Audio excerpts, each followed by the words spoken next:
Kami, Plasti, penjaga denyut purba, penghubung sunyi dan makna. Adat adalah jalan, budaya adalah cahaya. Dan di tengah zaman, kami menjaga agar nyala itu tetap hidup.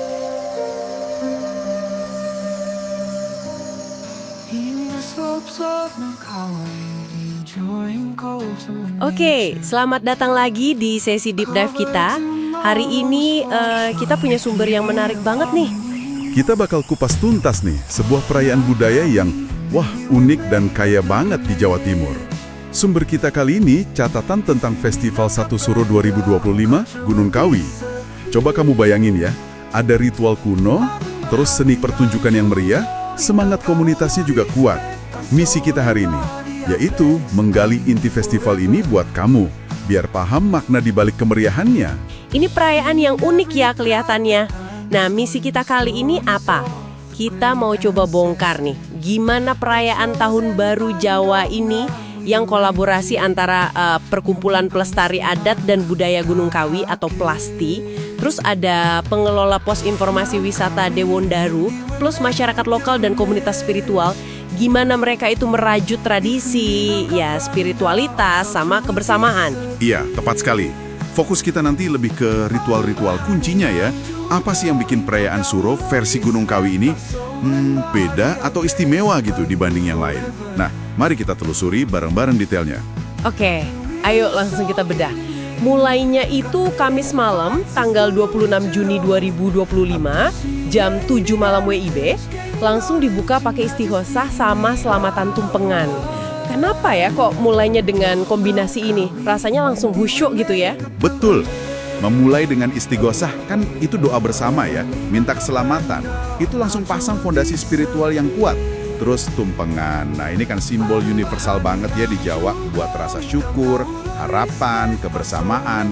Jadi ya itu cara komunitasnya buat mulai tahun baru dengan niat baik, harapan bareng-bareng gitu. Jangan lupa juga setelah itu ada pertunjukan wayang kulit semalam suntuk. Ini bukan cuma hiburan loh, tapi medium klasik buat nyampein ajaran filosofis, refleksi diri yang dalam ya kan? Seringkali nyambung langsung sama harapan di tahun yang baru. Jadi, landasan spiritual sama filosofisnya udah ditaruh di malam pertama ya. Terus hari kedua nih, Jumat 27 Juni, ada kirab adat dan budaya. Ini kayaknya suasananya beda banget ya, lebih rame. Betul sekali, Jumat ini harinya rame pol. Pagi sampai sore itu ada pasar rakyat UMKM lokal. Jadi kesempatan buat lihat, mungkin beli produk-produk khas daerah situ. Wah, seru tuh. Selain pasar, ada pertunjukan apa lagi? Di catatanmu disebut seni tari bantengan atau mberot. Itu tarian kayak gimana sih? Bantengan atau mberot itu seni tari rakyat yang sangat ekspresif, energik. Kadang ada unsur semacam kesurupan atau trance-nya gitu. Khas banget pokoknya. Visualnya kuat. Oke. Nah, puncak keramaian hari Jumat ini katanya ada kirab adat dan budaya. Ini kayak pawai besar gitu ya? Iya, pawai akbar lah bisa dibilang. Bayangin aja ada barisan kontingen adat, mereka bawa jolen. Itu loh kayak tumpeng raksasa isinya hasil bumi, atau kadang bentuk replika lain, simbol kemakmuran. Diiringi puluhan penari, terus musiknya nih unik, campuran gamelan tradisional sama drum band. Wah, gamelan ketemu drum band. Kontras ya, gamelan sama drum band. Nah, justru kontras itu yang menarik. Kirab ini lebih dari sekedar parade visual aja. Ini penegasan identitas budaya secara kolektif. Yang perlu Anda perhatikan itu, gimana mereka aktif banget maduin yang tradisional kayak gamelan, baju adat, sama unsur yang lebih modern kayak drum band tadi. Ini nunjukin kalau budaya itu hidup. Ya nggak cuma melestarikan masa lalu, tapi juga beradaptasi, relevan buat semua generasi yang terlibat. Semacam demonstrasi adaptasi budaya yang dinamis gitu. Contoh bagus gimana tradisi bisa beradaptasi. Dan yang ikut kirab ini macem-macem banget. Ada kontingen anak SD, pemuda-pemudi, terus ada kelompok adat budi luhur. Katanya tariannya ritualistik tapi modern. Ada juga kreasik yang lebih energik. Jadi kelihatan partisipasi luas dari berbagai lapisan. Kebayang sih ramenya. Dari anak-anak sampai orang tua, semua terlibat. Nah, ini nih, sorenya di hari Jumat itu ada ritual yang paling bikin aku penasaran dari catatanmu. Pembakaran sengkolo. Simbolik buat buang sial, caranya bakar patung ogoh-ogoh bentuknya dukun jahat, namanya Kidur Kolo. Terus ada penampilan tari sama musik ritual dari remaja elit Depok, Red. Bakar patung dukun jahat, lumayan dramatis ya. Banget, dramatis banget. Dan secara antropologis ini menarik sekali. Ritual pembakaran Sengkolo ini mekanisme katarsis kolektif. Jadi dengan visualisasi kesialan atau energi negatif dalam sosok Ki Durkolo itu, terus dibakar rame-rame, nah komunitas itu secara simbolis membersihkan diri, melepas beban lah gitu, jelang tahun baru. Ini soal gimana mereka hadapi ketakutan atau kecemasan secara bareng-bareng, komunal. Terus keterlibatan remaja elit Depok ini juga, wah, krusial.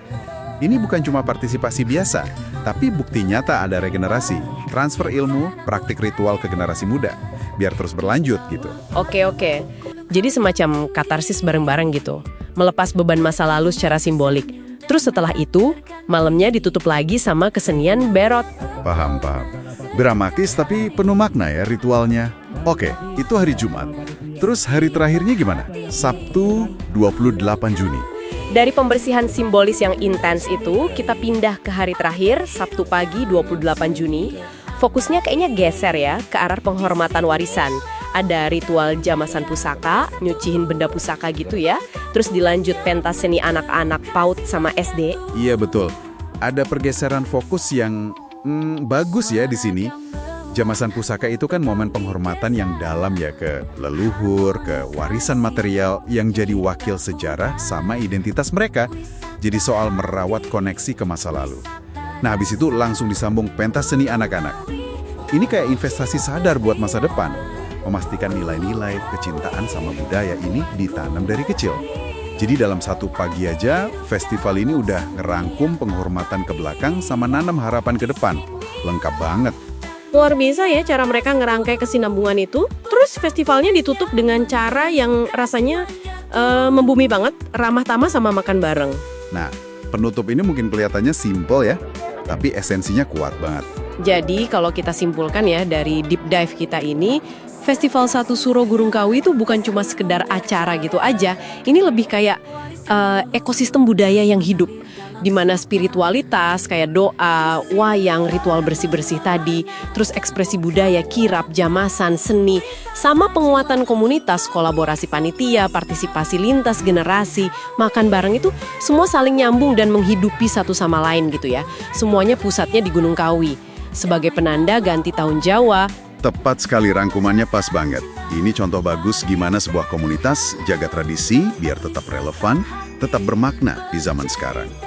Nah, sebagai penutup nih ya, mungkin ini sesuatu yang bisa Anda renungkan. Kita lihat tadi gimana tradisi kayak pembakaran Sengkolo itu pakai simbolisme yang kuat banget ya kan, kayak Ki Durkolo itu, buat hadapi konsep abstrak kayak sial atau energi negatif. Nah, coba deh kamu renungkan sebentar. Dalam hidup kita yang modern ini, yang sering kali terasa, gimana ya, kompleks, penuh tekanan. Adakah ritual versi kita sendiri, sadar atau nggak sadar, yang kita lakuin, mungkin sendirian atau bareng-bareng, buat ngelepasin beban masa lalu dan menyambut harapan baru? Ritual apa sih yang kita ciptakan atau mungkin tanpa sadar kita jalani untuk membersihkan diri di tengah hiruk pikuk zaman sekarang ini? Itu mungkin bisa jadi bahan renungan kita bersama.